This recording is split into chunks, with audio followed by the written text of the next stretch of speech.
If a freely falling body travels in the last second a distance equal to the distance traveled by it in the first 3 seconds, then the time of the travel is. Let us suppose particle is dropped from point A, okay, and in the last second it started moving from point B and reaches finally to point C. Then suppose if the total time taken by the particle is t, then t will be the time taken by the particle to move from A to C, and in the last second, that is in the last 1 second, particle moves from B to C. Okay, so the time taken by the particle to move from A to B will be t minus 1 second. Okay, initial velocity at A is equal to 0, and suppose velocity of the particle when it crosses point B is u1.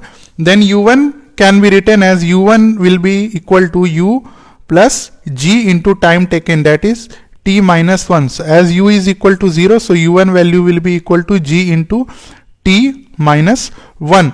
Now the distance BC, that is the distance traveled in the last second, will be equal to u1 into time taken, that is 1, plus half into acceleration, that is g, into time square.